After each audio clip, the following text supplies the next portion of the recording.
ਪੰਜਾਬੀ ਨੂੰ ਪਿਆਰ ਕਰਨ ਵਾਲਿਓ अस्सलाम वालेकुम। ਤੇ ਅੱਜ ਅਸੀਂ ਤੁਹਾਨੂੰ ਨਜ਼ਮ ਉਹ ਕਾਫੀ ਦਫਾ ਪੜ੍ਹੀ ਗਈ ਹੈ, ਲੇਕਿਨ ਥੋੜਾ ਜਿਹਾ ਮਾਹੌਲ ਇਸ ਤਰ੍ਹਾਂ ਦਾ ਵੀ ਜ਼ਰਾ ਖੁੱਲੀ ਫਜ਼ਾ 'ਚ ਬੈਠੇ ਹਾਂ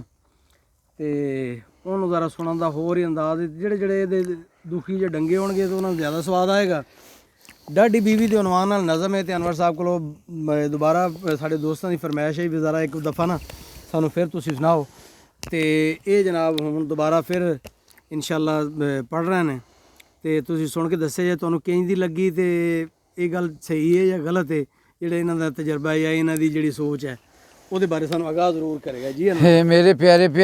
ਜਿੱਥੇ ਵੀ ਉਹ ਮਾਸਟਰ ਬਰਿੰਦਰ ਸਿੰਘ ਜ਼ਖਮੀ ਇੰਗਲੈਂਡ ਤੇ ਹੋਰ ਵੀ ਦੂਜੇ ਜਿਹੜੇ ਪਿਆਰ ਕਰਦੇ ਨੇ ਸਭ ਨੂੰ ਅੱਲਾ ਸੁਖ ਦੇਵੇ।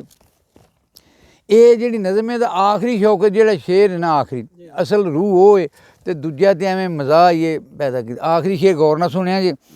ਤੇ ਜਦੋਂ ਮੈਂ 90-91 ਦੀ ਗਾਲਬਨ ਗੱਲ ਹੈ, ਉਦੋਂ ਅਨਵਰ ਅਨੀਕ ਸ਼ਾਇਰ, ਅਨਵਰ ਅਨੀਕ ਨੂੰ ਤੁਸੀਂ ਜਾਣਦੇ ਹੋ, ਤੇ ਇੱਕ ਫਰੂਕੀ ਸਾਹਿਬ ਨੇ ਇਸ ਦੁਨੀਆ 'ਤੇ ਨਹੀਂ ਰਹੇ, ਉਹ ਸ਼ਾਇਰ 5-7 ਇਕੱਠੇ ਹੋਏ ਸਨ। ਤੇ ਮੈਂ ਜੋ ਨਜ਼ਮ ਸੁਣਾਈ ਨਾ ਤੇ ਮੈਨੂੰ ਫਰੂਕੀ ਆਣ ਕੇ ਆਂਦਾ ਮੇਰੀ ਗੱਲ ਤੈਨੂੰ ਕਾਹੇ ਦੱਸੀ, ਤੇ ਹਾਰੇ ਘਰ ਦੀ ਗੱਲ ਉਹ ਮੈਨੂੰ ਰੋਲ ਹੀ ਆਣ ਕੇ ਆਂਦਾ ਗੱਲ ਤੇ ਮੇਰੀ ਹੈ ਤੇ ਨਜ਼ਮ ਤੂੰ ਲਿਖ ਦਿੱਤੀ ਹੈ। ਮੈਂ ਕਿ ਉਹ ਇੰਝ ਹੀ ਹੁੰਦੀ ਹੈ ਵੀ ਸ਼ਾਇਰ ਜਿਹੜਾ ਨਾ ਜਿਹੜੇ ਮੁਆਸ਼ਰੇ ਦੀ ਤਰਜਮਾ ਨਹੀਂ ਕਰਦਾ, ਕਿਉਂਕਿ ਸੁਣਿਆ ਜੇ ਨਜ਼ਮ ਦਾ ਨਵਾਂ ਨੇ ਡਾਢੀ ਬੀਵੀ, ਜਿਸ ਘਰ ਵਿੱਚ ਡਾਢੀ ਬੀਵੀ ਏ ਉਸ ਘਰ ਦਾ ਵੀ ਕੋਈ ਹਾਲ ਨਹੀਂ, ਜਿਸ ਘਰ ਵਿੱਚ ਡਾਢੀ ਬੀਵੀ ਏ ਉਸ ਘਰ ਦਾ ਵੀ ਕੋਈ ਹਾਲ ਨਹੀਂ, ਇੱਕ ਸੁੱਖ ਨਹੀਂ ਲੱਭਦਾ ਵੇਖਣ ਨੂੰ ਦੁੱਖਾਂ ਦਾ ਕੋਈ ਕਾਲ ਨਹੀਂ, ਜਿਸ ਘਰ ਵਿੱਚ ਡਾਢੀ ਬੀਵੀ ਏ ਉਸ ਘਰ ਦਾ ਵੀ ਕੋਈ ਹਾਲ ਨਹੀਂ, ਘਰ ਵਾਲਾ ਜਦ ਵੀ ਘਰ ਆਵੇ ਘਰ ਵਾਲੀ ਸਿਰ ਬੰਨ ਲੈਂਦੀ ਏ, ਬਾਲਾਂ ਨੂੰ ਚੁੱਕ ਚੁੱਕ ਸੁੱਟਦੀ ਏ, ਖਾਮਦ ਨੂੰ ਵੱਢਣ ਪੈਂਦੀ ਏ, ਵੱਡੇ ਤੇ ਛੋਟੇ ਸਭਨਾਂ ਦਾ ਉਹ ਕਰਦੀ ਜ਼ਰਾ ਖਿਆਲ ਨਹੀਂ, ਜਿਸ ਘਰ ਵਿੱਚ ਡਾਢੀ ਬੀਵੀ ਏ ਉਸ ਘਰ ਦਾ ਵੀ ਕੋਈ ਹਾਲ ਨਹੀਂ, ਨਿੱਤ ਠੱਕੀ ਟੁੱਟੀ ਰਹਿੰਦੀ ਏ ਦਿਲ ਲੱਗਦਾ ਨਹੀਂ, ਕੰਮ ਕਾਜ ਦੇ ਵਿੱਚ ਕੋਈ ਸੁੱਖ ਦਾ ਸਾਹ ਲੈ ਸਕਦਾ ਨਹੀਂ, ਇਸ ਮਾਣ ਮਤੀ ਦੇ ਰਾਜ ਦੇ ਵਿੱਚ ਇਹਦੇ ਸਾਹਮਣੇ ਉੱਚਾ ਬੋਲ ਸਕੇ ਖਾਵਨ ਦੀ ਮੂਲ ਮਜਾਲ ਨਹੀਂ, ਜਿਸ ਘਰ ਵਿੱਚ ਡਾਢੀ ਬੀਵੀ ਏ ਉਸ ਘਰ ਦਾ ਵੀ ਕੋਈ ਹਾਲ ਨਹੀਂ। ਇਹ ਰੌਲੇ ਹਰ ਇੱਕ ਘਰ ਵਿੱਚ ਨੇ, ਇਹ ਮਸਲੇ ਸਭ ਦੇ ਸਾਂਝੇ ਨੇ, ਇਹ ਰੌਲੇ ਹਰ ਇੱਕ ਘਰ ਵਿੱਚ ਨੇ, ਇਹ ਮਸਲੇ ਸਭ ਦੇ ਸਾਂਝੇ ਨੇ, ਇਹ ਹੀਰਾਂ ਹੋ ਆਜ਼ਾਦ ਗਈਆਂ ਹੋ ਕੈਦ ਗਏ ਸਭ ਰਾਂਝੇ ਨੇ, ਕਿਤੇ ਮੇਕਅਪ ਦਾ ਸਾਮਾਨ ਨਹੀਂ, ਕਿਤੇ ਰੋਟੀ ਕੱਪੜਾ ਦਾਲ ਨਹੀਂ, ਜਿਸ ਘਰ ਵਿੱਚ ਡਾਢੀ ਬੀਵੀ ਏ ਉਸ ਘਰ ਦਾ ਵੀ ਕੋਈ ਹਾਲ ਨਹੀਂ, ਜਿਸ ਘਰ ਵਿੱਚ ਡਾਢੀ ਬੀਵੀ ਏ ਉਸ ਘਰ ਦਾ ਵੀ ਕੋਈ ਹਾਲ ਨਹੀਂ। ਮੈਂ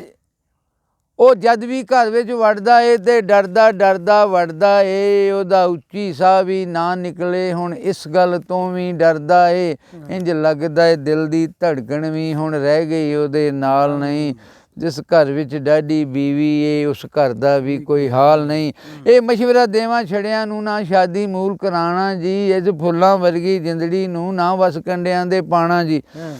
ਦੁੱਧ ਤਾਜ਼ਾ ਲੱਭੇ ਹੋਟਲ ਤੋਂ ਮੱਝ ਬਣੀਏ ਕਿੱਲੇ ਨਾਲ ਨਹੀਂ, ਜਿਸ ਘਰ ਵਿੱਚ ਡਾਢੀ ਬੀਵੀ ਏ ਉਸ ਘਰ ਦਾ ਵੀ ਕੁਝ ਹਾਲ ਨਹੀਂ। ਹਾਸਲੇ ਨਜ਼ਮ ਸ਼ੇਰ, ਹਾਸਲੇ ਨਜ਼ਮ ਸ਼ੇਰ ਬਸ ਇਹੋ ਹੀ ਇਹਦੇ ਇਹ ਸ਼ੇਰ ਵਾਸਤੇ ਮੈਂ ਨਜ਼ਮ ਲਿਖੀ ਹੈ।